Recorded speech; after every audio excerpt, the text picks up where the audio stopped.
कि आजकल नेता मंत्री जो है थोड़ा सा एक पूजा भी करने जाते हैं, तो यशस्वी प्रधानमंत्री के बेसिस पर भी कि वो अपने माता जी से भी मिलने जाते हैं, तो उसका फोटो भी वो जो है सोशल मीडिया पे डालते हैं। वो व्यक्ति 11-12 राज्यों में सरकार बनाने का काम किया है। बिल्कुल। वो व्यक्ति सिर्फ बिहार को बदलने के लिए पद यात्रा कर रहा है।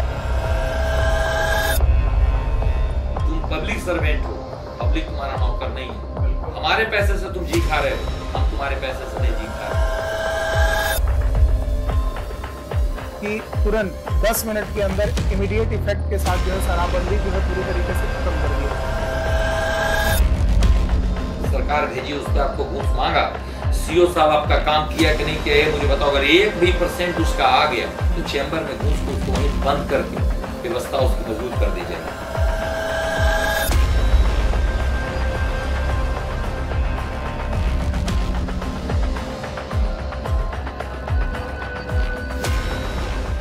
हेलो दोस्तों, मैं हूं आपका दोस्त और होस्ट सानू सिन्हा और मैं आपका स्वागत करता हूं अपने channel beyond the black board पर। आज के पॉडकास्ट पर हमारे पास ऐसे शख्सियत मौजूद हैं जो कि आपने जो है रील्स के माध्यम से इनको जो है ऑल ओवर झारखंड और बिहार में जो है बहुत ज्यादा नाम बेसिस पर आपने देखा ही होगा।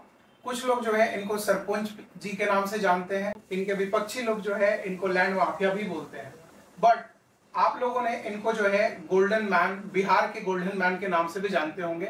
तो मैं जो है स्वागत करना चाहता हूं अपने पॉडकास्ट में श्री रामादास जी का, जो कि अब जो है आपके जन स्वराज पार्टी से भी कुछ दिनों में जो है विधायकी लड़ने वाले हैं। और इस पॉडकास्ट चैनल के माध्यम से मैं भी जानना चाहूंगा कि इन इतने बड़े शख्सियत के पीछे क्या क्या राज छुपा है। तो मैं बिल्कुल सबसे पहले आपका स्वागत करना चाहूंगा। बहुत बहुत धन्यवाद, आपने कीमती वक्त निकाला और आप झारखंड से चल के आए। आप हमारे गया जी, बिहार की धरती, और देखिए पितृपा के स्टार्ट होने वाला है। बिल्कुल सर। तो आपका स्वागत है। तमाम विश्व के लोग यहाँ वितरण करने आते हैं और आज आपका आगमन जो हुआ है वो पितृपक्ष का पहला दिन हुआ, इसके लिए आपको दिल से आभार और धन्यवाद। Thank you sir. क्योंकि आप झारखंड से, हमारे बगल के पड़ोसी राज्य से आप चल कर आए हैं, और ऐसे भी हम लोग अच्छा टाइम बिताना होता है तो झारखंड जाते हैं। तो झारखंड हमारा एक समय में एक अंग था, जैसे मान सकते हैं शरीर का 2 हाथ होता है। बिल्कुल सर। तो उस तरीके से वो था। और आप जिस तरीके से, जैसे आप बिहार आए हो और आपने हमारा इंटरव्यू के लिए जब समय मांगा, तो मैं तो तत्काल प्रभाव में यस इसीलिए कहा कि आप हमारे बगल के राज्य से हो और आपसे बहुत प्यार है हमारा। झारखंड वाले सभी जितने भी लोग हैं उनको दिल से धन्यवाद, सैल्यूट है। और बाकी आप बताइए। सर सबसे पहले एक छोटा सा इंटरव्यू तो बात अलग बात है, बट एक छोटा सा क्वेश्चन मैं आपसे पूछना चाहूंगा। जैसा कि रील्स के माध्यम से मैं जो है बहुत दिनों से आपको फॉलो भी कर रहा था और झारखंड बिहार के बहुत सारे लोगों के जो है आप एक तरीके से इंस्पिरेशन भी बन के रहे होंगे। तो मैं आपसे ये चीज पूछना चाहता हूँ कि आज के डेट पर जो है सोशल मीडिया एक युवा नेता के कहे बेसिस पर आप मैं बात करूं आपसे, या फिर एक गद्दावर नेता के बेसिस पर जो है सोशल मीडिया सर आपको किस तरीके से हेल्प करता है आज के डेट पर? आप झारखंड से हो? जी सर। आप मुझे कैसे जानते हो? बिल्कुल सोशल मीडिया के माध्यम से जानता हूं। इसी के लिए मैं सोशल मीडिया को एक्टिव रखता हूं। जी। आज मोदी हैं तो सोशल मीडिया का देन है, योगी हैं तो सोशल मीडिया का देन है। बिल्कुल सर। उनका कार्य एक अलग विषय है, लेकिन जिस तरीके से कम दिनों में उनकी लोकप्रियता बढ़ी है लोगों के बीच में, वो सोशल मीडिया का देन है। आप मान के चलो कि मैं आपसे 500 किलोमीटर दूर बैठा हूं। बिल्कुल सर। लेकिन सोशल मीडिया के माध्यम से आपके दिल के करीब हूँ, हर दिन आपके पास पहुंच जाता हूं, और ये बहुत अच्छा जरिया होता है। मैं तमाम उन युवाओं को भी कहना चाहता हूं कि जो सोशल मीडिया में एक्टिव हैं उनको बहुत धन्यवाद, क्योंकि आप कुछ अच्छा कार्य करते हो या लोगों को एंटरटेनमेंट करने का काम करते हो, या उससे आपसे लोग इम्प्रेशन भी होते हैं, है ना। तो आप इसको मान के चलो कि इसके माध्यम से आप एक व्यवसाय भी कर सकते हो। तो सोशल मीडिया हमारे लिए बहुत बड़ा एक, आप मतलब मानिए कि सांस, हमारा एक सांस है, एक शरीर का एक सांस है सोशल मीडिया। वो जिस दिन बंद हो गया, आप समझिए कि मैं काफी विचलित हो जाता हूँ। एक दिन बिना एक्टिव किए हुए चीजों को, चूंकि मैं अपना कार्य को लोगों तक पहुंचाता हूँ, ये इस चलते पहुंचाता हूं कि आप ना ये हवाई में जीवन मत गुजारो, आपको ग्राउंड से जुड़ के काम करना है। और तमाम जितने भी इस भारत विश्व के लोग सोशल मीडिया में एक्टिव हैं, वो एक चीजों को दिखाते हैं। आप देखते होंगे कि गाड़ी वाश करता हुआ वीडियो भी आता है, वो दिखाता है कि आप अगर अपने इसमें रोजगार ढूंढ सकते हो इस तरीके से, आप उसको घंटों देख रहे हैं जी। वो इस चलते आप देखते हो कि वो उसके प्रति आपकी इंटरेस्ट जग रही है कि कुछ तो अच्छा कर रहा है, ये हो सकता है। तो आप एक उससे बहुत कुछ सीख भी रहे हो, आपके माध्यम से लोग सीख रहे हैं, जुड़ने का बढ़िया एक तरीका है ये। That's it. तो ये नॉर्मल तरीके से मैं बोल सकता हूँ सर, जैसे आज के डेट पर बहुत सारे जगह पर आपने ये ऑब्जेक्शन भी सुना होगा कि आजकल नेता मंत्री जो है थोड़ा सा एक पूजा भी करने जाते हैं, या फिर मैं अगर एक नॉर्मल जो एक कमेंट आया था हमारे यशस्वी प्रधानमंत्री के बेसिस पर भी कि वो अपने माता जी से भी मिलने जाते हैं, तो उसका फोटो भी वो जो है सोशल मीडिया पे डालते हैं। तो मेरे ख्याल से सर, क्योंकि मैं भी सोशल मीडिया से जुड़ा हूँ, आप भी जो है आज के डेट पर नाम भी जो है सोशल मीडिया पे कमा रहे हैं, तो सोशल मीडिया को कहीं भी किसी भी तरीके से बुरा तो नहीं बोला जा सकता सर? बिल्कुल नहीं। जैसे मान के चलिए कि जिस माँ बाप को लोग वृद्धा पेंशन में या वृद्धा आश्रम में डाल देता है जी। उनको वृद्धा पेंशन पे आप डिपेंड कर दे रहे हो, उन तमाम लोगों को कम से कम अगर उस प्रधानमंत्री से सीखना चाहिए कि देश का प्रधानमंत्री अपनी माँ का पैर धो रहा है, वो मेरे तक आ रहा है। बिल्कुल। कम से कम आप उनसे देख के सीखो। ये सोशल मीडिया ही है कि मत प्रधानमंत्री क्या कर रहे हैं आप तक पहुंच रहा है। बिल्कुल सर। तो ये कहीं से भी गलत नहीं है। आप सोचो कि किसी भी प्रकार का कोई भी एक्टिविटीज आप अगर पूजा कर रहे हो तो उसमें आस्था का प्रतीक वो दिखा रहा है कि मैं लाख की जीवन की व्यस्तता में भगवान से दूर नहीं हूं, भगवान के प्रति हमारी आस्था एकदम थी है। देखिए, जो जिस धर्म में है अपने धर्म को मजबूती से मानिए, पहले इंसानियत को जिंदा रखिए। आप अगर इंसान अच्छे हैं तो हर धर्म आपका बड़ा होगा, आप धर्म के प्रति आपकी रुझान भी मजबूती से रहेगी। आप जिस तरीके से अपने आप को इस माहौल में लाना चाहते हैं उस माहौल में रहिए, लेकिन आप अच्छाई अगर लोगों तक पहुंचा रहे हैं सोशल मीडिया के माध्यम से, आप उसको मतलब लोग फॉलो करने लगते हैं।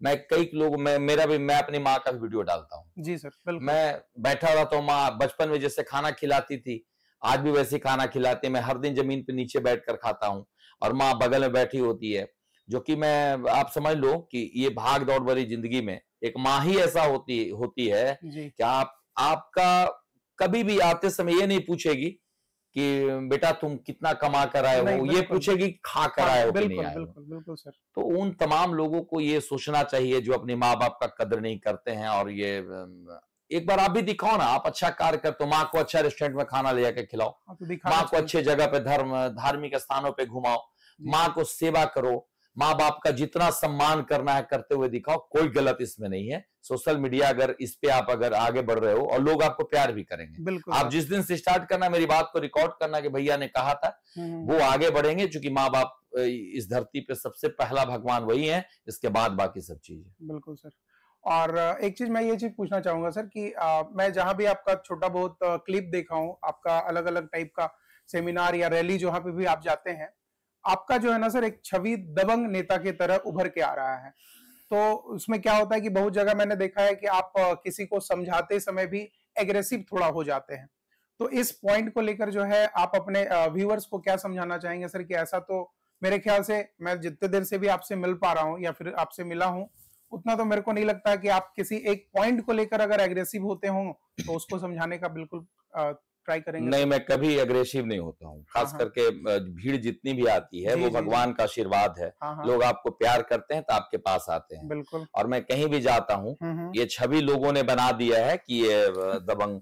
अब मैं कहीं से मानता नहीं हूँ। मेरी शौक है अच्छा कपड़ा पहनना, अच्छे घर में रहना, अच्छे परवरिश में पला बढ़ा हूँ और ईमानदारी से अपना जीवन यापन किया हूँ। तो एग्रेसिव का तो सवाल ही नहीं उठता। हमारा एक भी वीडियो आप दिखा देंगे कि मैं एग्रेसिव हो रहा हूँ। मैं अगर अपने कार्यों में एग्रेसिव दिखाता हूं, जैसे आप अगर माँ बाप को कष्ट पहुंचा रहे हैं या किसी के साथ आप लड़ाई झगड़ा कर रहे हैं या किसी को आप बेइज्जत कर रहे हैं, किसी का माँ बहन पे सवाल खड़ा कर रहे हैं, तो उस व्यक्ति को मैं कतई सम्मान नहीं करता हूं। वो अगर 1000 के भीड़ में भी मिल जाता तो उसका मैं खुल के विरोध करता हूं, अपने पास नहीं आने देता हूं। एक बार की घटना है, मैं अपने जिले में था और उस व्यक्ति को मैंने देखा था कि एक लड़की पर भद्र टिप्पणी लगातार कर रहा था। उसका स्क्रीनशॉट उस लड़की ने भेजा था कि भैया ये आपके पास जाता, आप इससे पूछते नहीं। मैंने ऑन कैमरा उसको बेइज्जत किया था। ये गलत तरीका है। पहले तुम्हारी जिस तरह बहन है वो भी किसी का बहन है। तुमको जब लाख मना करने के बावजूद भी तुमने उस पर गलत कमेंट पास कर रहे हो, उसका ये वीडियो कॉल कर देते हो, या परिवार को इसके कारण से लोग तंग हैं, ये गलत हरकत, पहले माफी मांगो फिर तू मेरे पास आना। उसने माफी मांगा, अपने आप में सुधार किया। तो इन सब चीजों में आता है। अगर मैं गलत का विरोध कर रहा हूं तो एग्रेसिव होना जायज है, हर व्यक्ति को एग्रेसिव होना चाहिए। बिल्कुल सर जी। और दूसरा चीज मैं ये पूछना चाहूंगा, जो आपने बताया कि आपका रहन सहन जो है एक, अगर मैं सही तरीके से देखा जाऊं सर, तो मेरे सामने जो है, अगर मैं एक हीरो पर्सनालिटी की मैं बात कर लूं, तो आपका पर्सनालिटी भी सर एक हीरो की तरह है।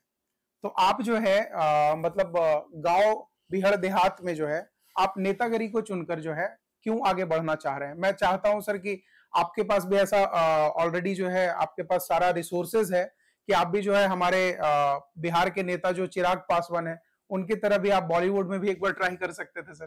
देखिए, हीरो वो होता है जो दूसरे को दर्द समझता है। बिल्कुल। मैं जब इस महल से निकलता हूं तो हमारा कभी आप एक भी वीडियो दूसरे महल में नहीं देखते हो। नहीं, बिल्कुल नहीं। हमारा स्पष्ट होता है, मैं झोपड़ी का राजनीति करता हूं, उन तमाम गरीबों के बीच में जाता हूं, मेरे से जितना हो पाता है मदद करता हूं, अपने आप को हीरो वहीं समझ लेता हूं। भगवान ने खूबसूरत बनाया, माँ बाप का आशीर्वाद है जिन्होंने मुझे जन्म दिया है, और तमाम हमारा जीवन जितना भी है आप लोग का प्यार और आशीर्वाद से है। खूबसूरत इंसान नहीं होता, उसके कार्य खूबसूरत होते हैं। आप जिस वक्त जिस दिन से आप गरीबों को मदद करने लगेंगे, मैं जितने भी आपके व्यूअर्स हैं इस वीडियो को अगर सुन रहे हैं या देख रहे होंगे, उनको मैं बता देना चाहता हूं कि आप अपने आप को आप बहुत गुड लुकिंग नहीं हो, there is no any matter, वो बड़ी बात नहीं है, लेकिन आपका कार्य बहुत खूबसूरत होना चाहिए। आप जितना खूबसूरत कार्य करोगे लोग आपको हीरो मान लेंगे। तो मैटर खूबसूरत आप दिखे ना दिखे, आपकी कार खूबसूरत होना चाहिए। जिस दिन से आप दूसरी के बहन को बहन समझने लगेंगे, दूसरे को माँ समझने लगेंगे, दूसरे को पिता समझने लगेंगे, दूसरे को भाई समझने लगेंगे, तमाम जितने भी समाज के जो रिश्ते हैं उसको आप सम्मान करने लगेंगे, तो मैं आपको वादा करता हूं कि आप दिन एक हीरो बन के उभरेंगे। और फिर आप इस वीडियो को देख करके बताइएगा कि भैया मैंने आपसे प्रभावित होकर ये कार्य में स्टार्ट किया। मैं आपको उसमें फॉलो बैक तुरंत तत्काल प्रभाव में दूंगा, और आपका हर कार्य को अपने आईडी से डालने का भी प्रयास करूंगा। ये मेरा वादा है। इसके लिए धन्यवाद रहेगा। और मैं जो है इसी सेम चीज से मैं एक चीज आपसे पूछना चाहूंगा कि आज के डेट पर उभरते हुए एक मतलब आज बोलोगे आप सेंट्रल मिनिस्टर जो है चिराग पासवान हमारे बिहार के बने हुए हैं, तो उनके कार्य से जो है आप किस तरीके से प्रभावित होते हैं, या फिर उनका आइडियोलॉजी अलग है आप लोगों के पार्टी से सर? नहीं, आइडियोलॉजी अलग नहीं है उनकी। अच्छा। वो बिहार फर्स्ट का उन्होंने जो नारा दिया था, जी। हमारे आदरणीय प्रशांत किशोर ने भी सेम विजन का, उन्होंने बस थोड़ी सी चीजें बदली। जैसे पलायन का बात यहाँ पे चिराग जी ने नहीं किया था।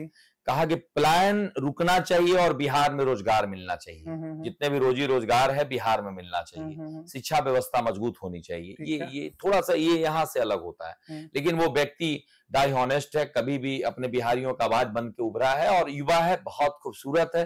भगवान ने उसको जितना खूबसूरत बनाया है वो व्यक्ति उतना आगे जा रहा है। आप समझ लो कि जिस व्यक्ति का एकदम ग्राफ जीरो चला गया था, बिल्कुल। जिसको मैं देखा हूं, आप लोग भी देखे होंगे सोशल मीडिया पर, जिसका बोरिया बस्तर बाहर फेंक दिया गया, वो व्यक्ति वहां से उठ करके आज 6 सांसद है उनके, आज सेंट्रल मिनिस्टर है वो। बिल्कुल। और उस व्यक्ति ने कम दिनों में कमाल का अपना युवाओं के प्रति मतलब उसका क्रेज बढ़ाया। जितनी भी सभाएं होती है, मैं जहां तक देख पाता हूं लगभग 20 से 25 हजार का युवा खाली उनको देखने और सुनने जाते हैं। तो उस व्यक्ति को मैं बहुत सम्मान करता हूं। हमारे पार्टी में नहीं है, मैटर वो नहीं है। मैंने अभी पहले कहा कि हीरो कौन है? जो अच्छा कार्य करता है, दूसरे का आवाज बन रहे हो आप उन तमाम बिहारियों का एक उम्मीद बने हुए हो, तो आप हीरो हो, आप बहुत अच्छा कार्य कर रहे हो। मतलब आप बोल सकते हैं कि रियल लाइफ में वो पूरी तरीके से सक्सेस हो पाए नहीं हो पाए, लेकिन रियल लाइफ में आज वो हीरो का रोल निभा रहे हैं बिहार में खासकर। नहीं, जैसे वो अगर फिल्म अभिनेता बनते तो फिल्म अभिनेता को आप कितने लोग को जानते हैं? बिल्कुल। आप कल्पना कीजिए अगर राजकुमार, ऋषि कपूर, धर्मेंद्र, अमिताभ बच्चन, बड़े बड़े सेलिब्रिटी को लोग भूलते जा रहा है। जी बिल्कुल। लेकिन भाई मेरा रामविलास पासवान को कोई आज तक नहीं भूला, कोई नहीं भूलेगा भी नहीं सर। बिहार के नेता और अभिनेता में आसमान जमीन का फर्क। बिल्कुल। वो रील में अपनी चीजों को दिखाता है, ये रियल में कार्य करता है। आप समझिए कि आज तक मिनिस्टर रहे उसके उनके पिताजी। हाँ बिल्कुल। कभी भी वो पद से नहीं हटे। उसका एक ही रीजन रहा कि किसी भी कीमत में उन्होंने अपने कार्यों से नहीं भटका। तमाम गरीबों का आवाज बना, तमाम गरीबों का अधिकार के लिए लड़ा। आज हमारा प्रदेश इतना गरीब होने के बावजूद, इतना बदतर स्थिति में होने के बावजूद भी उन्होंने कहीं ना कहीं अपनी अहम योगदान दिया है, जिससे मैं काफी प्रभावित रहता हूँ। इसीलिए मैं कहता हूँ कि रील का नहीं हीरो बनो, रियल का हीरो बनो। बिल्कुल सर, मैं आपसे ये भी चीज पूछना चाहूंगा कि आज के डेट पर जो है आप जिस तरीके से बिहार में जो है अपने एरिया में जो है जिस तरीके से उभरते हुए नेता के रूप में जो है आप बहुत जल्द, बहुत शॉर्ट टाइम में जो है बहुत आगे बढ़ गए हैं, तो मैं ये चीज पूछना चाहूंगा कि बिहार में जो है, क्योंकि जन स्वराज लास्ट 2-2.5 साल की ही पुरानी पार्टी है, प्रशांत जी का जो है अपना आइडियोलॉजी है, बिल्कुल 1 वर्ष पुरानी ही पार्टी है। पहले उन्होंने काम तो बहुत दिन से कर रहे हैं, बट वो जो है मेरे ख्याल से लाइमलाइट में जो है 1-1.5 साल से आए हैं ऑन रिकॉर्ड जो है। तो मैं आपसे ये चीज पूछना चाहूंगा कि बिहार में जो है यहाँ पर शुरू से मतलब नेता लोगों का बहुत सारा यहाँ पे जन्म हुआ है सर। तो मैं ये चीज पूछना चाहूंगा कि आप जो है जेडीयू, आरजेडी या बीजेपी में शामिल नहीं होकर जन स्वराज के किस आइडियोलॉजी को पकड़कर आप इसमें शामिल हुए हैं सर? आपने अच्छा क्वेश्चन किया। ये आप समझ लो कि जितने भी तमाम बिहारी जी सर जो बाहर में नौकरी करते हैं, कभी उनसे एक बार फोन लगा के पूछिए जी उनको कितना जल्लत भरी जिंदगी से गुजरना पड़ता है। बिल्कुल। किसी नेताओं ने कभी ये नहीं कहा,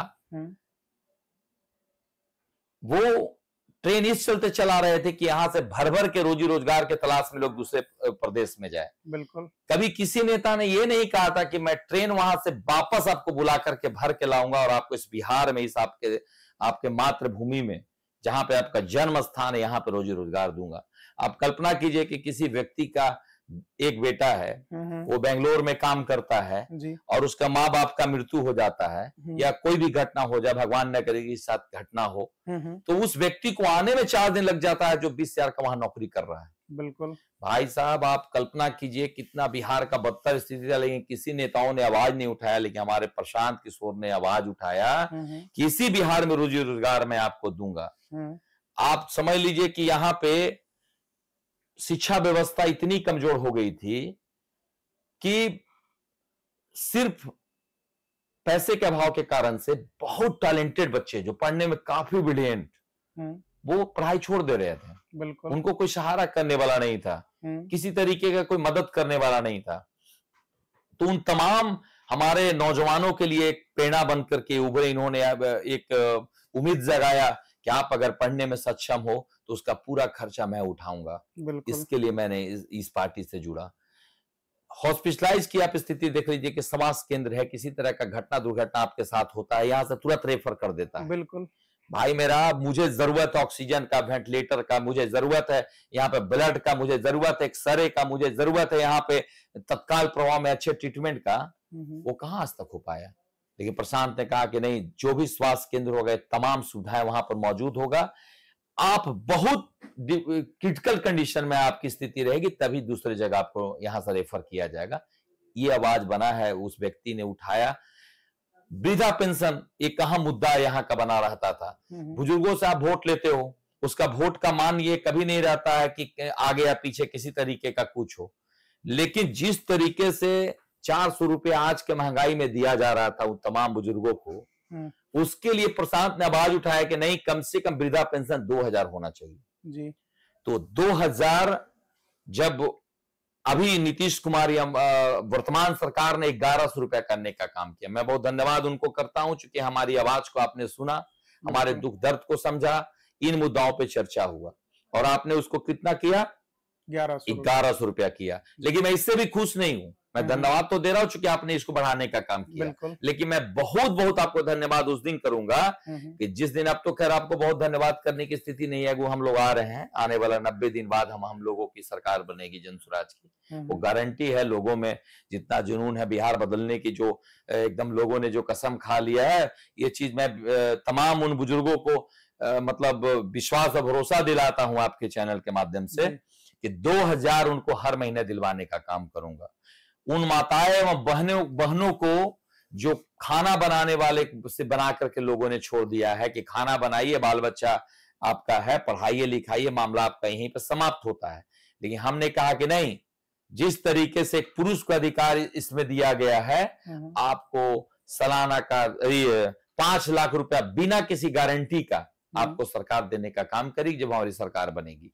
तो वो इन सब तमाम मुद्दाओं को आप समझ लीजिए कि उससे बड़ा मुद्दा किसान, अब मान के चलिए कि पढ़ाई लिखाई छूट गया, हर व्यवस्था आपका कमजोर हो गया, सारी चीजें आपका समाप्त हो गया, लेकिन जो खेती गृहस्थी होता है वो भोजन का एक स्रोत होता है। आप जीवन में पैसा नहीं खा सकते, अन्न ही खाते हैं, पैदा करेंगे तो खाएंगे, उसके लिए पैसा चाहिए। आप देखिए कि सारी खेती हो गया है मशीनरी, उसके लिए हार्वेस्टर, ट्रैक्टर, जितनी भी सुविधाएं हैं, मोटर, सबके लिए पैसा चाहिए। किसान बेचारा कमजोर है, उसकी आर्थिक स्थिति इतनी कमजोर होती है, तो उसमें भी प्रशांत ने कहा कि उन तमाम किसानों का जो भी खर्चा आएगा वो सरकार देगी। भाई साहब, आप कल्पना कीजिए, ये यहां मुद्दाओं को उन्होंने एकदम स्पष्ट शीशे की तरह एकदम आपके बीच में रख दिया, कैसे उनका साथ न दें। हम तमाम युवा इस बार साथ दे रहे हैं, मैं ही नहीं, मैं अकेला रामाधार सिंह नहीं हूं जो बिहार में उनके लिए खड़ा हूं। तमाम युवा उनके लिए, उनकी विचारधारा से प्रभावित होकर के इस पार्टी का समर्थन कर रहा है। आने वाला वक्त ये गिन के 90 दिन बाद अपनी जब सरकार बनेगी तो फिर आप एक इंटरव्यू लेने आइएगा। हम लोग मजबूती से हर कार्यों में अपना जब स्पष्ट रूप से जब स्टार्ट करेंगे तो आपको क्षेत्र में घूमकर भी आपके साथ हम दिखाएंगे और लोगों से पूछाएंगे कि भाई आपको 2000 मिल रहा है कि नहीं, आपको 5 लाख रुपया मिल रहा है कि नहीं, आपको किसानों को जो आश्वासन दिया गया वो मिल रहा है कि नहीं, बच्चों को स्टूडेंट की फीस मिल रही है कि नहीं, हॉस्पिटल मजबूत हुआ कि नहीं हुआ। ये तमाम चीजों पे हम वो जब उन्होंने आवाज उठाया है तो हम लोग काम भी करेंगे। आप भरोसा रखिए, चूंकि बिहार का वो नौजवान व्यक्ति है जिन्होंने पैदल चल करके तमाम पूरे ये बिहार राज्य का दौरा किया। आप 120 किलोमीटर बाबा धाम जाते हैं, हाथ पैर सूज जाता है, मुंह नाक सूज जाता है, बुखार आ जाता है, आप तमाम तरह का समस्या से जूझने लगते हैं। आप कल्पना कीजिए, उस व्यक्ति ने बिना थके रुके आज 3 वर्षों से घर परिवार छोड़ करके एक साधु की तरह सब चीजों को त्याग करके ऐसो आराम, बताइए कि वो जो व्यक्ति 11-12 राज्यों में सरकार बनाने का काम किया है, वो व्यक्ति सिर्फ बिहार को बदलने के लिए पद यात्रा कर रहा है, और अगर आप उसको मदद नहीं कीजिएगा तो आपका दुर्भाग्य है। बिल्कुल सर, जितना भी आप अलग अलग टाइप का मेरे को आपने बताया कि आप जो है रोजगार लाने वाले हैं, आप जो है वृद्धा पेंशन के बारे में, आप किसानों के बारे में इतना सोच रहे हैं, बच्चों के बारे में ये सोच रहे हैं, तो मैं बस इस पर एक छोटा सा आपसे ये चीज पूछना चाहूंगा कि इतना भार जब किसी भी सरकार पर पड़ेगी, जहां पे आप 5 लाख रुपया, 2000 रुपया देने की बात कर रहे हैं, तो क्या सर ये कहीं अगर आपकी सरकार बनती है तो क्या ये दोबारा जो है हम ही लोग जैसे गरीब परिवार या मिडिल क्लास जो फैमिली है उन्हीं पर किसी तरीके का दबाव तो नहीं बनाया जाएगा इन फ्यूचर किसी भी टैक्स के रूप में? नहीं, वो चीजें समझिए पहले, कहां से पैसा आएगा। जी बिल्कुल। आपका यहाँ दारू बंद है, हाँ, आप कल्पना कीजिए हर बस कितने 100 करोड़ का नुकसान हो रहा है, उसको हम लोग तत्काल प्रभाव में चालू करेंगे। बिल्कुल। क्योंकि यहाँ शराब सिर्फ बंदी नाम का है, वो होम डिलीवरी की व्यवस्था हो गई है। मेरा एक क्वेश्चन भी था सर इससे रिलेटेड। हाँ, मैं शराब बंदी जो है, मैं उसी का जवाब आपको दे रहा हूँ। बिल्कुल। आप कल्पना कीजिए कि बालू यहाँ बंद कर दिया जाता है। बिल्कुल। भाई साहब, हमारा कोयला तो है नहीं, कोयला तो आप लोगों ने ले लिया। अरे नहीं सर, कोयला जो है से है नहीं, तो बालू है हमारे पास, आप वो भी बंद कर दे रहे हो। दम खुल्लम जो स्थिति है, हर नौजवानों को रोजगार की व्यवस्था, ऐसा थोड़ी कि गुमटी और चौराहे पे व्यवस्था दिया जाएगा। जब शराब यहाँ पे ओपन होगा तो सोचिए कितने लोगों को रोजगार मिलेगा। तो आज के डेट पर भी शराब ओपन नहीं भी है सब जितने लोगों से पैसा आएगा, बालू, शराब और भी जितनी फैक्ट्रियां चालू होगी, आप सोचिए कि कितने हजार करोड़ की फैक्ट्रियां बंद पड़ी है, बियर फैक्ट्री, दारू फैक्ट्री, सारा बंद पड़ा, सब चालू होगा, रोजी रोजगार यहाँ पे बढ़ेगा, लोगों को मौका मिलेगा, पैसा आएगा तो सारी चीजें फिलफुल हम लोग कर पाएंगे। बिल्कुल। हाँ, मैं इस पे 2 चीज बोलना चाहूंगा सर। पहला जो है, जैसे प्रधानमंत्री जो है 2016 में नोटबंदी किए थे, हाँ, जिसका कोई प्रभाव मेरे ख्याल से, क्योंकि मैं भी थोड़ा सा इकोनॉमिक बैकग्राउंड से हूँ, तो उससे रिलेटेड जो है वैसा कुछ फायदा तो हुआ नहीं, क्योंकि उसका एक डेटा प्रेजेंट हुआ था कि 96 to 97% जो है पुराना ब्लैक मनी जो है वापस जो है नए में कन्वर्ट होके आ गया। सेम उसी तरीके से बिहार में जो है नीतीश कुमार का ये दावा जो शराबबंदी का है वो प्रॉपर वे पे फेल है सर, ये तो सब लोग जान रहे हैं। मतलब घर घर होम डिलीवरी तक हो जा रहा है शराब। तो ये चीज जो है एक इनिशिएटिव मेरे भी ख्याल से, मैं भी ऐसा बात भी करना चाहता हूं कि भाई आप जो है टैक्स 200% बढ़ा दो शराब पे, अगर, लेकिन उसको चालू करके रखो, बिकॉज आज के डेट पर किसी भी सरकार का राजस्व सबसे ज्यादा उससे आता है। तो शराबबंदी को, जैसा प्रशांत किशोर जी ने बताया कि तुरंत 10 मिनट के अंदर इमीडिएट इफेक्ट के साथ जो है शराबबंदी जो है पूरी तरीके से खत्म कर दिया जाएगा। और दूसरा, आपने ये भी चीज सुना होगा, या फिर मोदी जी जो है जब आए थे दरभंगा साइड और उधर सिवान साइड जो चीनी मिल बंद पड़ा हुआ है, तो उसको लेकर ये चीज उनका ये बोलना था कि दोबारा जब हम यहाँ पे आएंगे तो इसी चीन की इसी मिल से जो है चीनी से हम चाय पियेंगे। तो इसको लेकर आपका क्या कहना है सर? देखिए, वो सिर्फ उन्होंने झूठा आश्वासन दिया था जी। वो समय भी बीत गया, फिर हाँ, उनका वहां पे आगमन हुआ। बिल्कुल। वो वैसे चीनी मिल पे आपका ये लर्प और ये पतवार चढ़ा हुआ है। हाँ हाँ। वो कहीं से भी किसी भी तरीके से उन्होंने कोई भी काम नहीं किया। ठीक है। उसके पीछे एक और रीजन क्या है ना, कि मैंने जो हमारे प्रशांत ने कहा कि मैं जैसे हमारी सरकार बनेगी 10 मिनट में मैं चालू कर दूंगा, उसका बहुत बड़ा रीजन है जी। लगभग सर्वे के अनुसार से 19 से 20 लाख लोगों की मृत्यु हुई जहरीली शराब पीने के कारण। जहरीली, बिल्कुल। आप कल्पना कीजिए कि आप जब शराब आपने जब बंदी कर दिया, फिर जहरीली शराब आ कहां से रही है? आपका यूपी बॉर्डर क्रॉस कर रहा है, लोग झारखंड बॉर्डर क्रॉस कर रहा है, आपका इधर से नेपाल बॉर्डर है, तो सारे तमाम बॉर्डर आप क्रॉस करवा रहे हो। यहाँ बेधड़क गंदी शराब बिक रही है जिससे लोगों का मृत्यु हो गया। हमारे पंचायत में 9 लोगों की मृत्यु हुई है। आप सोचिए कि मैं इससे इतना ज्यादा दुखित था कि आज भी उसके बाल बच्चे एकदम बेसहारा हो गए, उस बाप का साया खो गया उसके सर से।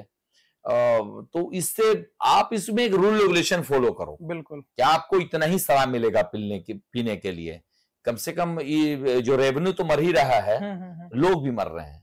तो इन सब चीजों पे ना सरकार को कभी भी ध्यान नहीं रहा, झूठा आश्वासन सिर्फ अभी तक देते रहा। लोग अब जान चुके हैं। पहली बार मैंने देखा कि किसी भी कीमत में इतनी भी सभाएं बिहार में हुआ, लेकिन पहली बार मैंने सुना ये प्रधानमंत्री का कि भाई इसमें इस बार बिहार में यही रोजगार की व्यवस्था करवाई जाएगी। प्लान को मैं वापस यहाँ लोगों को बुलाऊंगा और इसी बिहार में रोजी रोजगार का व्यवस्था करूंगा। ये सिर्फ पहला आवाज प्रसाद ने उठाया था और अब प्रधानमंत्री ने उठाया। तो मुझे खुशी हो रहा है कि आप अगर मेरी अच्छाई को अगर आप अपने खुद के स्वयं मुंह से कह रहे हैं तो ज्यादा मुझे खुशी हो रही है। अब ये सब चीजें चल रहा है, बाकी का हर काम जो अधूरा छोड़ा है तो हम लोग पूरा करने का दायित्व हम लोग को है। मान के चलिए हर काम वो कर दिए होते तो हम लोग का मुद्दा भी नहीं होता। लेकिन मुद्दा होने के लिए उन्होंने जो हमारा समय बर्बाद किया, हमारा जो भविष्य बर्बाद किया, उनको तमाम लोगों को जवाब इस बार 2025 में सरकार लोग देगी। और जब अपना सरकार जब बन जाएगा, अभी लोगों को लग रहा है कि ऐसी आया हवा पानी कर रहा है, भीड़ जुटा रहा है, पैसा वैसा ये वो लेकर के, लेकिन आपको पता नहीं भाई साहब 1 रुपया को पैसा नहीं लेता भीड़ में आने के लिए। 25 से 30 हजार का आप सोचिए कि 243 विधानसभा में सभाएं हो रही और बम्पर भीड़ आ रहा है। बिल्कुल। तो इसमें जो है सर, देखिए मैं भी बिहार से बिलोंग करता हूँ, तो मेरे को भी ये चीज बहुत बुरा लगता है। मैं कुछ दिन पहले एक बार इंदौर ट्रेवल कर रहा था, तो इंदौर ट्रेवल कर रहा था तो मतलब किसी एग्जाम के थ्रू गया था, तो वहां पर ना झाल मुड़ी बेचने वाला जब मैं मिला उससे तो बिहारी था। ऐसा कुछ नहीं है सर कि बिहार में रोजगार पैदा नहीं हो सकता भाई। ये महाराष्ट्र में बिल्कुल लगभग 70% बिहारी हैं, दिल्ली में 70% बिहारी हैं, छत्तीसगढ़ में 70% बिहारी हैं। तमाम दूसरे राज्यों में बेरोजगारी कैसा आलम है। जिस वक्त देश आजाद हुआ था, बिल्कुल उस वक्त हमारा और केरला का सेम स्थिति था, हम लोग सेकंड पे थे। आज वो अंडर 10 की राज है और हम 25वें स्थान पे। बिल्कुल, ये तो बहुत ही ज्यादा मतलब बहुत आप सोचिए कि हम लोग उस राज को बढ़ा कौन रहा है, तो हम लोग बढ़ा रहे हैं। आप जितने भी टैलेंटेड लोग हैं वो सब दूसरे राज्यों में जाकर के उस राज्य का विकास कर रहे हैं। जो पढ़े लिखे लोग हैं वो अच्छे अच्छे पद पे हैं, जो नहीं पढ़े लिखे लोग हैं वो वहां पर साग सब्जी ठेला और ये चाउमीन चिल्ली दुनियादारी कर रहे हैं। भाई साहब, आप कम से कम यहाँ तमाम बिहारियों का दर्द समझिए। लेकिन मैं वादा आपको करता हूं आपके चैनल के माध्यम से कि ये जो आने वाला दीपावली और छठ है, इसके बाद कोई भी बिहारी हमारा बाहर नहीं जाएगा। पूरे के पूरे लोगों को यहाँ रोजी रोजगार का व्यवस्था किया जाएगा। ये तमाम बिहारियों का दायित्व होता है कि इस कार्य को करने के लिए अगर किसी व्यक्ति ने आगे आया है तो आपको उसमें मजबूती के साथ आपको उस पर भरोसा और साथ देना पड़ेगा। कोई भी नेता किसी का घर नहीं चलाता, आपको कमाना पड़ेगा तभी आपका घर चलेगा। लेकिन आप ऐसे व्यक्ति को दारू मुर्गे और चंद रुपयों में आप अपना वोट को बेच देते हैं कि जो आपके लिए फिर जीवन भर एक बदनामी और धब्बा बन के रह जाता है। आप सिर्फ पछतावा के सिवा कुछ नहीं कर पाते हैं।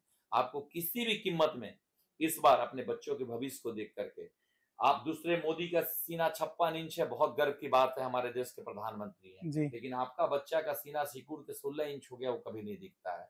उसके तन पे एक का कपड़ा मोदी जी पहनते हैं आपका 12-12 लाख का, 10 लाख का, आपके बच्चे के कपड़ा पे 500 रुपए का भी कपड़ा नहीं है, पैर में चप्पल 100 रुपए का नहीं है। आप उसकी इस बार चिंता कीजिएगा कि हमारा बच्चा कैसे सुरक्षित रहेगा, क्योंकि बच्चा का भविष्य है आपका। आप उनकी चर्चा करते हैं चौक चौराहे गली में बैठ करके कि भाई मोदी जी ने फलाना पाकिस्तान को सबक सिखा दिया, चाइना को सबक सिखा दिया। ये जरूरी है, ये जानना भी चाहिए कि हमारा देश का प्रधानमंत्री अच्छा कार्य कर रहा है तो उसकी प्रशंसा भी होनी चाहिए। वो कर भी रहे हैं, नो डाउट। वो परिवार के प्रति उनका ये नहीं है कि उनका परिवार बढ़ रहा है तो किसी और को बढ़ा रहे हैं। हाँ बिल्कुल, इसलिए मैं उनका बहुत सम्मान करता हूँ। हमारे देश के प्रधानमंत्री हैं तो हमारा सम्मान जायज है। वो देश हित में बहुत वफादार है, इसमें नो डाउट। लेकिन मोदी जी, आपने जिस तरीके से गुजरात का भला किया, आपने उड़ीसा का भला किया, आपने सूरत का भला किया, आप दिल्ली का भला किए, तमाम और राज्यों का भला किया। हमारा बिहार से आपके हाथ जोड़ के निवेदन है, आप इसको भी भला कर दीजिए। आपने आज तक, आपकी सरकार रेगुलर रही, आपका किया हुआ वादा आज तक अधूरा है, आपने पूरा नहीं किया। तो हम सब बिहारियों का ये दायित्व अब बनता है कि उनको अब जवाब देना है, उन लोगों को जवाब देना है कि जिसने हमारा भविष्य बर्बाद किया है। हमारा बच्चा, आज भी सोचिए कि देश आजादी कितने वर्ष हो गए, यहाँ जो विदेशी लोग आते हैं बोधगया में तो हमारे गरीब बच्चों का फोटो खींच के डालते हैं कि देखो कितना गरीबी आज भी इंडिया में है।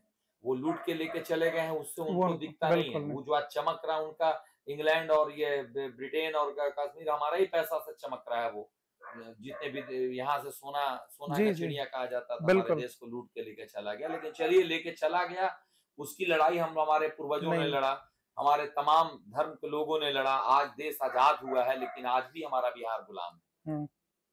बिल्कुल, मैं दूसरे के लिए नौकरी कर रहा हूँ, आज भी गालियां सुन रहे हैं, आज भी हम लोग बदतर जिंदगी जी रहे हैं। आप सोचिएगा, जाइएगा आप, यहाँ चले जाइए दिल्ली स्टेशन पे, आपको मिल जाएगा 20,000 फुटपाथ पे सोया वो लोग। उसमें से आपको मैं स्पष्ट कर दे रहा हूँ 18 से 19 बिहारी। बिल्कुल, उसके बाल बच्चे परिवार यहाँ इस उम्मीद में लगा के बैठे हैं कि पिताजी हमारा अच्छा नौकरी 20,000 का कर रहे हैं, और उसका बाप बेचारा फुटपाथ पे जीवन जी रहा है। एक वो डेंगू काट देगा, बेचारे का मौत हो जाएगा, जो उसके मात्र औकात 20,000 रुपए की है। भाई मेरा, उसको लाइए बिहार, अपने चैन का नींद घर में सुलवाइए। वो झोपड़ी ही सही उसके लिए स्वर्ग है, उसके लिए महल वही है। कम से कम यहाँ रोजगार तो दीजिए, उसका अपना भरपूर भोजन करे, अपना बच्चों के साथ समय व्यतीत करे। कौन नहीं चाहता है जी? एक उम्र होता शादी ब्याह बाल बच्चे का, एक समय बिताने का समय होता। आपका बेरोजगारी का आलम ऐसा है कि आप प्रदेशों में अपना समय व्यतीत कर देते हैं। न पति पत्नी से जीवन भर खुश रह पाती है, न बाल बच्चा माँ बाप का प्यार देख पाता है। तो बहुत पीड़ा है। आपको मैं कितना बताऊं, कितना कहूं, ये कम है। आप समझ लो कि बस रिक्वेस्ट कर रहा हूं इस बार बिहार के तमाम उन बिहारियों को कि इस बार बिहार बदलने में आप सहयोग कीजिए। आप 5 वर्षों में अगर चीजें नहीं बदलेगी तो इसको भी हटा दीजिए। ये आप मैं चैनल से बोलता हूं। एक बात और मैं बता देना चाहता हूं कि आप किसी पार्टी का सुप्रीमो को कभी ये नहीं कहते सुनते होंगे कि अगर गलत व्यक्ति का चयन हो गया, अगर मेरे माध्यम से या किसी व्यक्ति के माध्यम से, आप उसको हरा कर भेज दीजिएगा। ये सिर्फ प्रशांत किशोर में ताकत है, और प्रशांत का ये आवाज है कि अगर गलत व्यक्ति का भी चयन हो जाता है मेरे पार्टी से भी, तो आप उसको हरा कर भेजिएगा। जो वहां पर अच्छा उसको जितवाइएगा। है किसी में दम? कोई बोलेगा तो हमको बता दीजिएगा, या बोला है तो सुना दीजिए। लेकिन आप देखिएगा, प्रशांत ने बोला कि 243 विधानसभा वो अपने दम पे लड़ रहे हैं, आप किसी के साथ गठबंधन नहीं करके लड़ रहे हैं, और बोलते हैं कि 70 सीट अगर आएगी तो मैं फिर से 0 से शुरू करूंगा। तो आप इस बिहार को बचाना है तो कम से कम 120, 30, 40 सीट जितवाइए, ताकि ये अपना हर वादा को पूरा कर सकेंगे। ये सब आपके हाथ में है। जात पात से उठ के यहाँ पर इस बार समर्थन आपको करना होगा, अपनी स्थिति को देख करके करना होगा, बेरोजगारी को देख करके करना होगा, तमाम समस्याओं को देख करके इस बार वोट करना होगा। सर, आप लोगों की सरकार जो है, अगर किसी भी कारण से, ये तो अभी पूरी तरीके से बिहार की जनता भी तय कर सकती है क्योंकि उन्हीं को वोटिंग राइट्स है। नॉर्मल तरीके से मैं ये पूछना चाहूंगा कि अगर किसी भी रीजन से आप लोगों की सरकार जो है माइनॉरिटी बन के रह गई, तो क्या आप लोग किसी पार्टी के साथ जो है कोलैब करके बिल्कुल नहीं जाना चाहेंगे, विपक्ष में बैठना चाहेंगे? बिल्कुल नहीं। ये पहले ही प्रशांत ने क्लियर कर दिया है कि हमारे 50-60 सीट आएंगे, मैं किसी का समर्थन नहीं करूंगा, विधायक को छोड़ दूंगा, जो जहां पर जाकर के अपनी चीजों को करेगा। बिल्कुल, हमको अपना कार्य करने के लिए, चूंकि जितना बड़ा बड़ा विजन मैं लेके चला हूँ, हमारी पार्टी ने लेके चला है, आपको बिल्कुल मुझे मजबूती के साथ आपको लाना पड़ेगा। इसमें आपको कंप्रोमाइज नहीं करना होगा, क्योंकि बहुत बड़ा संकट में आपका राज फंसा हुआ है। उस संकट को निकालने के लिए किसी व्यक्ति ने पैदल चलने का हिम्मत किया है, आपकी आवाज को उठाने का हिम्मत किया है। आज आपका पीएम इस बात का चर्चा आपके राज्य में आकर कर रहा है, आपके जिले में आकर कर रहे हैं, तो ये आप कल्पना कीजिए कि कितनी चीजें बदल रही है। आज वृद्धा पेंशन से लेकर के अनेकों प्रकार की, अभी 10,000 हर एक महिला को मिल रहा है। तो आप सोचिए कि आवाज बना किसी व्यक्ति ने तब तो मिल रहा है, जितना जिसका परसेंटेज वोट था उसके अनुसार से टिकट नहीं मिलता था, कम से कम किसी व्यक्ति ने आवाज उठाया तो आपको मिल रहा है। तो ये तमाम चीजें जो है वो कम से कम उसको मजबूती आपको देना पड़ेगा, आपको भरोसा करना पड़ेगा इन पे। आप भरोसा नहीं करोगे, आपका जहां है वही स्थिति आपकी रह जाएगी। बाकी तो आप लोग ऊपर डिपेंड करता है कि आपको किस तरीके से जात पात सूट के देना है, या विकास के लिए देना है, अपने भविष्य के लिए देना है। किसी व्यक्ति ने वादा किया कि दीपावली छठ के बाद आपको नहीं जाना पड़ेगा, तो आपको उस भरोसे पर भी देना चाहिए। भरोसा तो करना बिल्कुल सही करना पड़ेगा। दूसरा चीज सर ना, प्रशांत किशोर का जो पार्टी है जन स्वराज, जिससे आप भी जुड़े हुए हैं, तो उनके सारे रैलियों में जो जिसमें आप ऑलरेडी चर्चा कर चुके हैं कि बहुत सारी भीड़ रहती है, बिना पैसे के भीड़ आते हैं। ठीक है, मैं ये चीज बोलना चाहूंगा कि प्रशांत किशोर के पार्टी जिनसे आप जुड़े हुए हैं, ऑलरेडी जो है उनके रैलियों में बहुत सारी भीड़ आती है, और आपने जैसे बोला कि बिना पैसे के ये भीड़ है, मतलब आप लोगों के सपोर्ट के लिए भीड़ खड़ी है। मैं ये चीज, क्योंकि पर्सनली मैं आपका इंटरव्यू कर रहा हूँ सर, तो मेरे को ये चीज जानना है कि आपका एक्चुअल किस चीज का बिजनेस है जो कि इतना खासा जो है अच्छा खासा आप पैसा खर्च कर पा रहे हैं। देखिए होता क्या है ना कि हम लोग किसान परिवार से पहले जुड़े हुए हैं। पहले तो हमारी ये सब किसानी बड़ी मजबूत है, और किसानी मजबूत है। अब हम लोगों ने नक्सलिज्म झेला है, जिस जगह पे आप बैठे हुए हैं यहाँ पे नक्सलियों का ऐसा तांडव रहा है कि खेत होने के बावजूद खेती नहीं होती थी, उस पे लाल झंडा गाड़ के लोगों ने कर रखा था, और कई वर्षों तक किसी तरह का कोई खेती बाड़ी नहीं हुआ, और वो हमारा मुख्य वेश बना।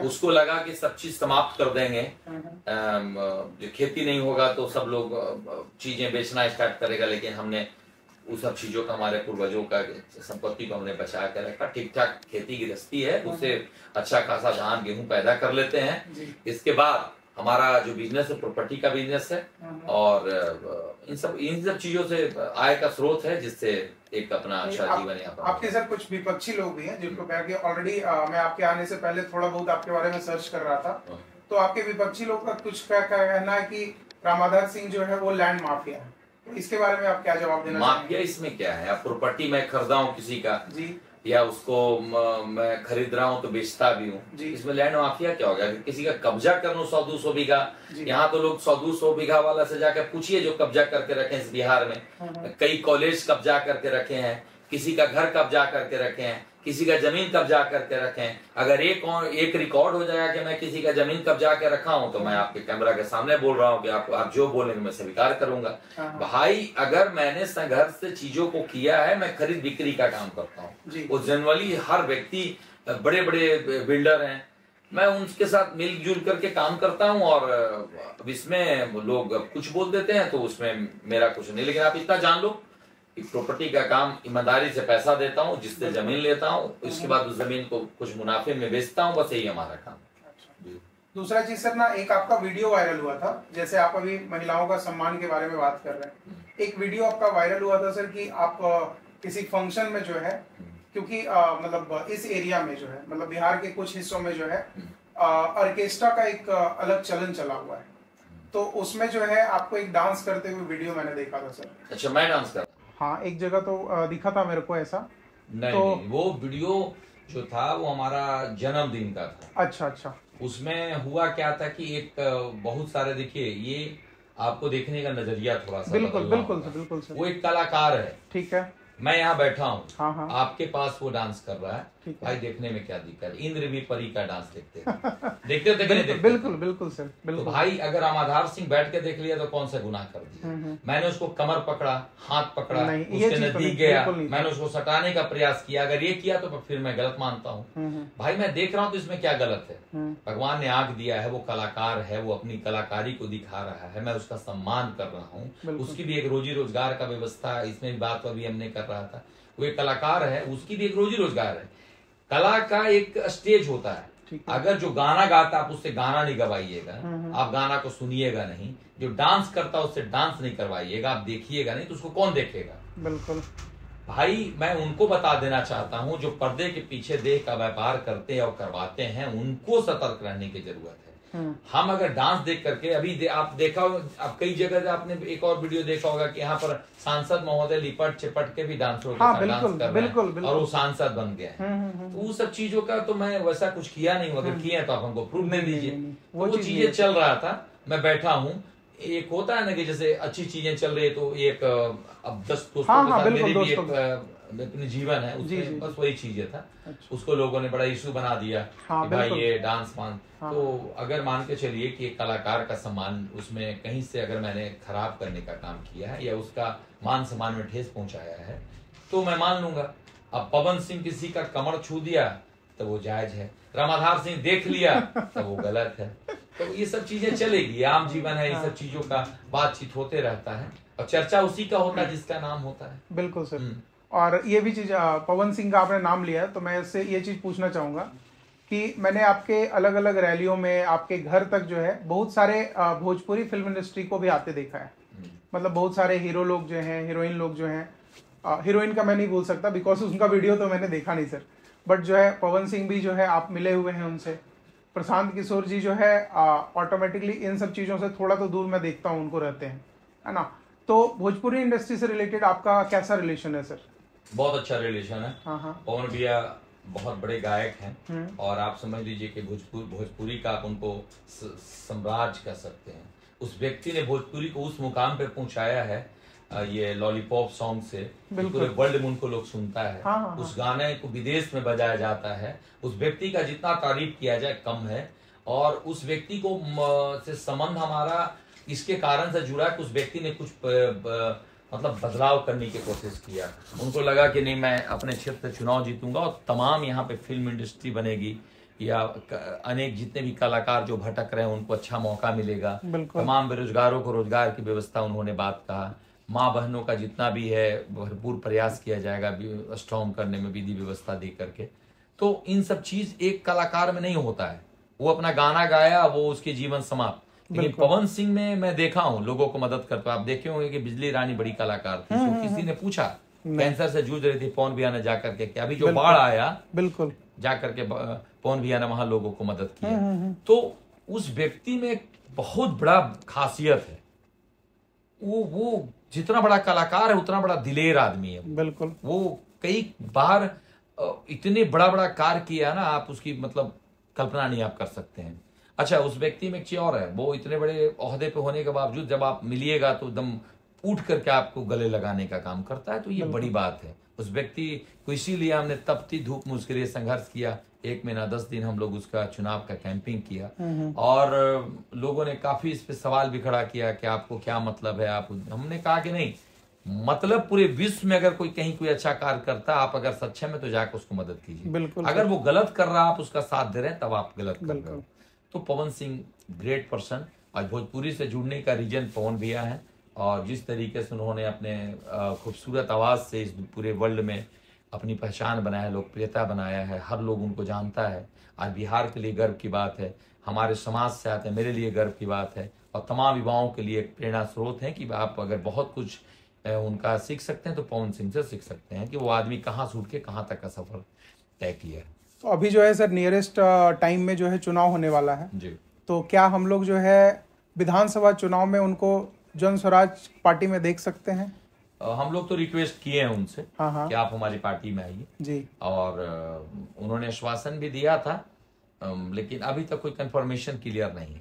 अब उन पे डिपेंड करता है कि विधानसभा लड़ेंगे कि लोकसभा लड़ेंगे।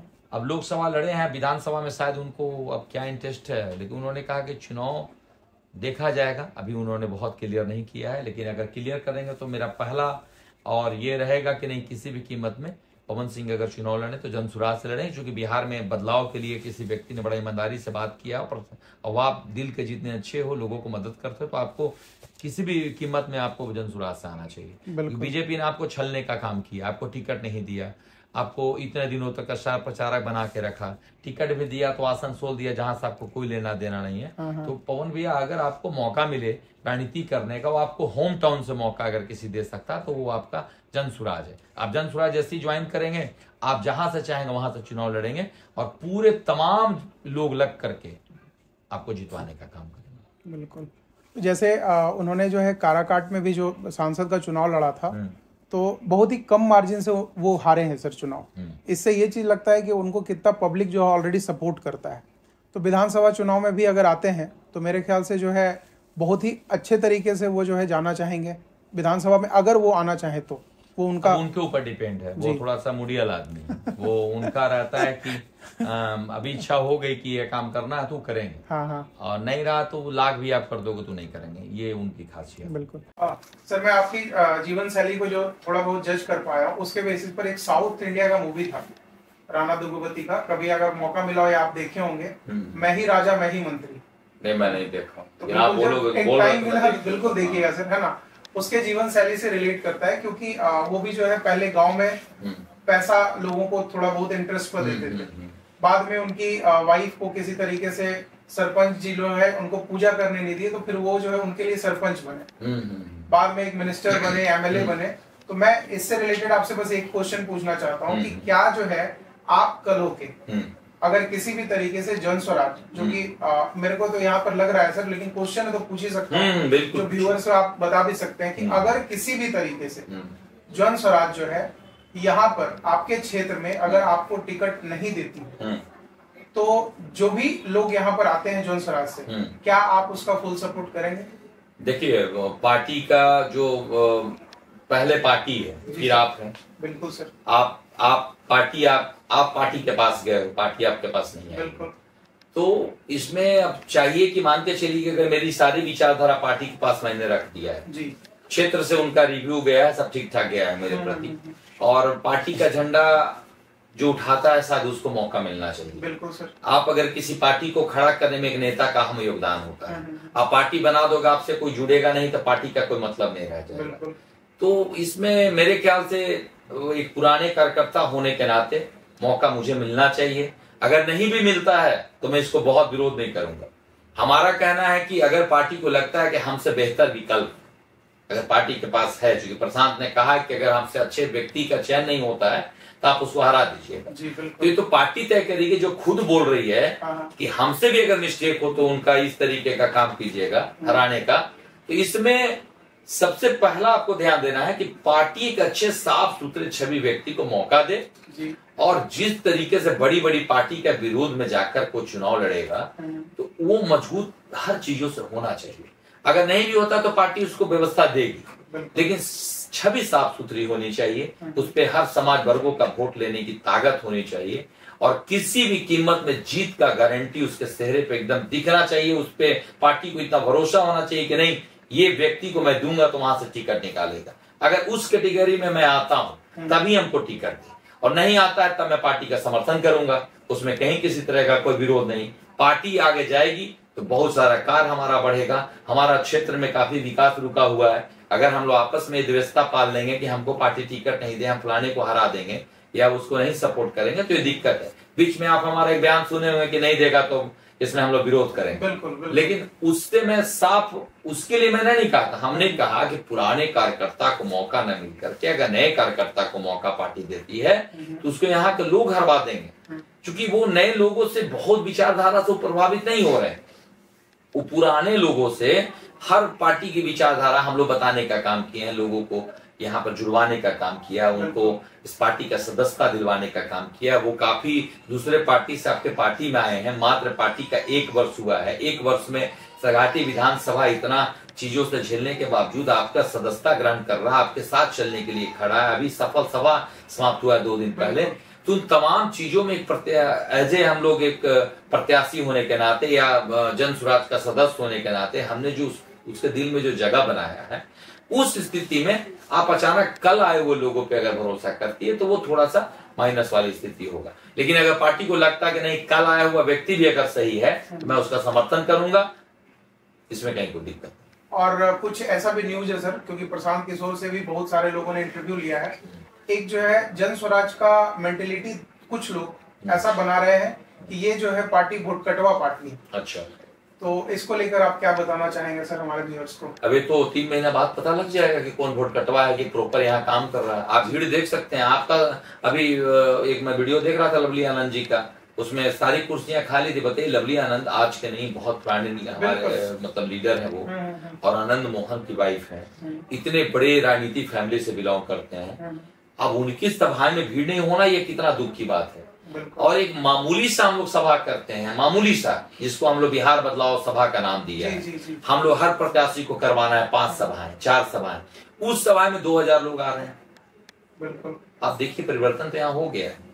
एक नॉर्मल कार्यक्रम हम लोग एक ऐसे प्रत्याशी करवा रहे हैं जहाँ पे 2000-3000 लोग पहुंच रहे हैं, और आप इतने बड़े नेता हो और आप में मात्र लोग, मैं देखा वहां पर 1000-2000 लोग बैठे हुए हैं, तो ये परिवर्तन हो रहा है सर। बदलाव यात्रा तो मतलब आपको वोट कतवा नहीं है, स्पष्ट पार्टी बन गई है। नहीं सर, मैं ये बस क्वेश्चन आपसे बस पूछना चाह रहा हूँ कि मतलब जन स्वराज जो है ऑलरेडी बैकएंड में 2-3 साल से काम कर रहे हैं प्रशांत किशोर जी।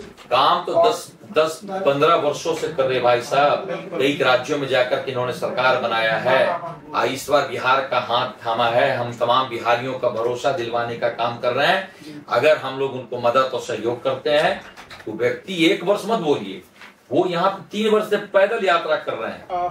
अभी जो है सर यहाँ पर पुलिस का जो भी चल रहा है, जो हमारे प्रशासन लोग हैं, मतलब एक अलग तरीके का मेंटेलिटी सेट हो गया बिहार पुलिस के बेसिस पर कि 102 नंबर दबाइए पुलिस आ जाता है और 100 रुपए दीजिए पुलिस चला जाता है। तो अगर आपकी सरकार आती है सर, तो इसमें जो है आप अपने कानून व्यवस्था को कैसे सुधारने का? भाई साहब आप 100 रुपए बुलाने और लाने की बात कर रहे हो, वो एप्लीकेशन का पैसा ले रहा है ऐसा। हाँ, लोगों की ये स्थिति पैदा कर दिया है कि आप जाइए, अगर आप कमजोर हैं आप एप्लीकेशन ले गए उसका पैसा लेता, मजबूत लोग को बिना कुछ पैसा वहां से ट्रांसफर किया उसका काम हो गया। आप पे अत्याचार चरम पे लोग करते हैं। आप अगर कमजोर व्यक्ति हो, आपकी आर्थिक स्थिति कमजोर है, आप जाइए ना थाना में आवेदन लेकर के। हमारा बिहार का ऐसा स्थिति है कि वहां पर आवेदन लेने का पैसा लिया जाता है, उसको कोई मदद नहीं किया जाता है। तुम तमाम सबसे पहले एक क्वेश्चन मैं बताना आपको भूल गया था, अगर मुझे यहाँ मौका मिलता है जन स्वराज से, अगर मैं विधायक चुन के जाता हूँ तो पहले 3 प्रखंड हमारे हैं, तीनों प्रखंड में अच्छा थानेदार, अच्छा बीडीओ और अच्छा सीओ और अच्छा स्वास्थ्य केंद्र का जो प्रभारी है जी, ये 3-4 चीजों पे में हमारा काम चलेगा मजबूती से, क्योंकि ये 3 चीज में उलझ के लोग रखा हुआ। अब आपको किसी तरह का काम करना है तो मामूली रसीद कटवाने के लिए आपको उलझा के लोग रखा हुआ, आप दौड़ते रहिए 15 दिन 20 दिन। क्यों भाई 5 मिनट का काम 15 दिन क्यों? अरे भाई वो तुम्हारा बाप का पैसा नहीं है, वो हमारे पैसे से तुम्हारा सैलरी जा रहा है। उस स्थिति में तुम हम ही को तंग कर रहे हो, मेरे ही पैसा खा करके। ये यहाँ पे मतलब आप कह सकते हैं कि यहाँ का प्रशासन एकदम भ्रष्ट हो चुका है, किसी तरह का कोई कोऑपरेशन नहीं है। अगर छोटी सी भी आप मदद के लिए जाइए तो वो पूछेगा कि माल पानी है तो काम होगा, नहीं तो आगे बढ़िए, आपको और उलझा के छोड़ देगा। तो 100 रुपया 200 रुपया यहाँ के लिए बड़ी मायने रखता है। जहाँ बेरोजगारी है वहाँ 500 रुपया हमारे लिए बड़ी बात है। और जहाँ पर जो मजबूत लोग हैं, यहाँ पर जो सरकार साथ मिल करके माल पानी कमाया हुआ है, उसके लिए 5 शेयर, उसके लिए 500 बराबर, वो 5 शेयर फेंकेगा, 500 वाला का कौन देखेगा? तो ये सारी चीज को सुधार करवाएंगे। एक भी मेरे विधानसभा में अगर किसी व्यक्ति के द्वारा, मैं रेगुलर बैठक लूंगा, लोगों का आम सभा करूंगा और पूछूंगा कि आपको थानेदार ने पैसा लिया, आपको बीडीओ साहब ने हमारी योजना के जो वहां से सरकार भेजी उस पर आपको घूस मांगा, सीओ साहब आपका काम किया कि नहीं किया, ये मुझे बताओ। अगर 1% भी उसका आ गया तो चेंबर में घूस को उसको वहीं बंद करके व्यवस्था उसकी मजबूत कर दी जाएगी। क्योंकि हमारा पहले हमारे यहाँ के लोग हैं, ये नहीं कि तुम हो, तुम पब्लिक सर्वेंट हो, पब्लिक तुम्हारा नौकर नहीं है। हमारे पैसे से तुम जी खा रहे हो, हम तुम्हारे पैसे से नहीं जी खा रहे हैं। एक तो बेरोजगारी से हम लोग निकलने के लिए इतना बढ़िया व्यवस्था अगर सरकार का ये लोगों का आशीर्वाद से बन जाती है, उस स्थिति में हम लोग मजबूती के साथ आपको वादा करते हैं कि किसी भी कीमत में कोई भी व्यक्ति को छला और ठगा नहीं जाएगा, ये मैं आपको वादा करता हूँ। ठीक है, और हम लोग का इंटरव्यू का आखिरी चरण है सर, तो मैं 2-3 ही क्वेश्चन आपसे पूछना चाहूंगा। आपके पार्टी के अलावा 3 ईमानदार नेता का जो है बिहार में नाम बताए सर। पहला नीतीश कुमार, दूसरा रामविलास पासवान जी, और तीसरा प्रशांत किशोर। प्रशांत किशोर तो आप ही के पार्टी के हो गए सर। अच्छा, मेरे पार्टी के अलावा? हाँ यस सर। यहाँ पर आप एक व्यक्ति का नाम सुने होंगे, रघुवंश बाबू का। बिल्कुल, पहले स्थान पर उनको रखिएगा, क्योंकि ऐसे व्यक्ति हैं कि उन्हें स्वाभिमान के लिए अपने पद को ठोकर मार दिया। हमारे ये 3 लोग बहुत आइडियल है, ईमानदार रहे हैं, इन पे कहीं किसी तरीके का कोई भी व्यक्ति अंगुली नहीं उठा सकता है। नीतीश कुमार एक ऐसे व्यक्ति हैं कि भले हमारे विपक्ष में बैठे हुए हैं, लेकिन जो आज तक उन्होंने ईमानदारी से काम किया है उसकी मतलब आप प्रशंसा करते नहीं थकेंगे। हाँ, अभी जो स्थिति है, वर्तमान स्थिति उनकी सही नहीं है, मानसिक स्थिति उनकी खराब हो चुकी है। इसके कारण से एक उम्र का प्रभाव है, एक उम्र का प्रभाव है, नहीं तो वो व्यक्ति ने जिस तरीके से बिहार को बदला है इसमें कतई किसी तरह कोई क्वेश्चन मार्क्स नहीं होना चाहिए। 2005 से तो हम लोग भी देख ही रहे हैं। जी जी, बहुत अच्छे तरीके से बदलाव देखने को अरे मिला। भाई साहब 8 बजे लोग जयकारा लाल सलाम का देने लगता था। जी। अभी की स्थिति है कि पूरे रूप से यहाँ सफाया कर दिया गया जी। है। जहाँ पे आप 5 घंटा में पहुँचते ही सामा सामने में आपको रांची से लग जाता था 12 घंटा, आप यहाँ पहुँच गए मात्र 3 घंटे में। ये किसका देन है? भारत सरकार को अगर आप यहाँ से सहमति नहीं देते तो बिहार में रोड कैसे बनती? भारत सरकार देते गया, बिहार से सहमति प्राप्त, उन्होंने रोड अच्छा बनवाने का काम किया, उसमें तो कहीं कोई किंतु परंतु नहीं है। आप नजली ये लाइन, बिजली, रोड, सड़क जो भी व्यवस्थाएं हैं उन्होंने किया है, फिलफुल किया है, कहीं कोई दिक्कत नहीं है जी। लास्टली सर मैं तो यही बोलना चाहूंगा कि ये शेर घाटी क्षेत्र है जहाँ पे शेरों की घाटी बोली जाती है, द वैली ऑफ लायन। तो आखिरी में बस मैं इतना ही आपसे बोलना चाहूंगा कि शेर की तरह आप जो है मैदान में जा रहे हैं सर, तो मेरी तरफ से 100% जो है आपकी शुभकामनाएं रहेंगी कि मैं नेक्स्ट टाइम बिल्कुल मैं आप मेरे को टाइम दें कि एक विधायक के बेसिस पर मैं जो है आपसे इंटरव्यू लेने। अब लोगों से अपील कीजिए जी कि कम से कम मुझे स्वीकार करें, हमारे पार्टी से अपील कीजिए कि मुझ पे भरोसा करें, और उन तमाम हमारे जनता जनार्दन से हम अपील करते हैं कि अजय मुझे पार्टी मेरे पे भरोसा करती है, तो आप लोग का बिना आशीर्वाद का कोई चीज संभव नहीं है, क्योंकि आप लोग किसी को जीरो से हीरो, हीरो से जीरो बनाने का काम करते हैं। तो उस स्थिति में आप पे सारा डिपेंड है। आपको देखना है कि आपके लिए कौन सच्चा ईमानदार रूप से काम करेगा, कौन अच्छे तरीके से काम करेगा।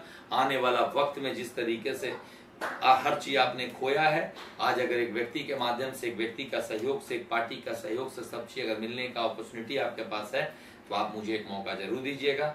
मैं आपको नेता ने बेटा की तरह भरोसा दिलवाने का वादा करता हूं कि आने वाला समय में जिस तरीके से आपका घर का बेटा आपके लिए वफादारी से काम करता है, मैं उस तरीके से काम करूंगा, क्योंकि भगवान कृपा से जिस सारी व्यवस्थाएं हमारे पास अपरंपार है। आपका व्यवस्था हमको मजबूत करना है, जिसके लिए मैं हर 24 घंटा खड़ा रहूंगा। इसके लिए 100% शुभकामनाएं रहेंगी सर, है ना। मैं नेक्स्ट टाइम जो है बिल्कुल आपको विधायक के रूप में देखना चाहूंगा सर। जी।